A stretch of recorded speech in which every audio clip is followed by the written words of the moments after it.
மதுரை ஆதீனம் இன்று காவல்துறை முன் ஆஜராக மாட்டார் என தகவல் வெளியாகியிருக்கிறது. இன்று நேரில் ஆஜராக மதுரை ஆதீனத்திற்கு சென்னை சைபர் கிரைம் போலீசார் சம்மன் அனுப்பி இருந்த நிலையில் அவர் ஆஜராக மாட்டார் என்ற தகவல் தற்போது வெளியாகியிருக்கிறது. விரிவான விவரங்களோடு இணைகிறார் எமது செய்தியாளர் முரளி. முரளி, வணக்கம். ஏற்கனவே சம்மன் அனுப்பப்பட்டு அவர் ஆஜராகாத நிலையில் இன்றைய தினமும் அவர் ஆஜராக மாட்டார் என்ற தகவல் வெளியாகியிருக்கிறது. விரிவான விவரங்கள் என்ன? வணக்கம். மதுரை ஆதீனத்திற்கு இரண்டாவது முறையாக சைபர் கிரைம் போலீசார் சம்மன் அனுப்பியிருக்கிறார்கள். அவர் இன்று ஆஜராக வேண்டும் என தகவல் வெளியாகும் நிலையில் அவருடைய தரப்பிலிருந்து ஆஜராக மாட்டார் என ஒரு தகவல் வெளியாகி இருக்கிறது. கடந்த மே மாதம் 2ஆம் தேதி மதுரை ஆதீனம் சென்னை வந்து கொண்டிருந்த பொழுது கள்ளக்குறிச்சி மாவட்டம் உளுந்தூர்பேட்டை அருகே மற்றொரு கார் மீது லேசாக உரசியதாக கூறப்படுகிறது.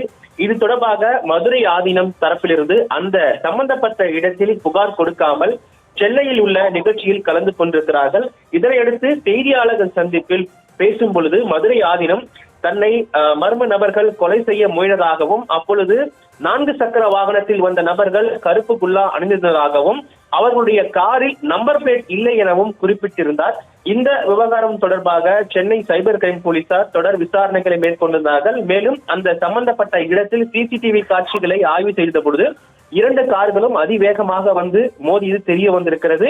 அது மட்டும் இல்லாமல் இந்த விவகாரம் தொடர்பாக கொளத்தூர் பகுதியை சேர்ந்த வழக்கறிஞர் ஒருவர் புகார் மனு அளித்திருந்தார். இந்த புகாரின் அடிப்படையில் மதுரை ஆதீனம் மீது தவறான தகவல்களை பரப்புதல், கலவரத்தை ஏற்படுத்துதல், சமூகத்துக்கு இடையே மோதலை ஏற்படுத்துதல் மற்றும் பொது தீமைக்கு வழிவகுக்கும் வகையில் பேசுதல் உள்ளிட்ட 4 பிரிவின் கீழ் வழக்கு பதிவு செய்யப்பட்டது.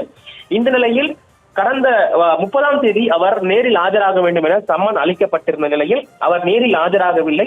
தற்பொழுது 2வது சம்மனாக இன்று 5ஆம் தேதி அவர் நேரில் ஆஜராக வேண்டும் என குறிப்பிடப்பட்டிருந்தது.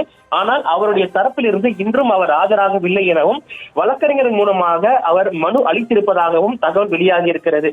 இந்த தகவலை அடுத்து போலீசார் 3வது சம்மன் அனுப்ப இருப்பதாகவும், ஒருவேளை அந்த சம்மனுக்கு ஆஜராகவில்லை என்றால் சென்னை சைபர் கிரைம் போலீசார் நேரில் சென்று அவரை அழைத்து வந்து விசாரணை மேற்கொள்ள இருப்பதாகவும் தகவல் வெளியாகி இருக்கிறது.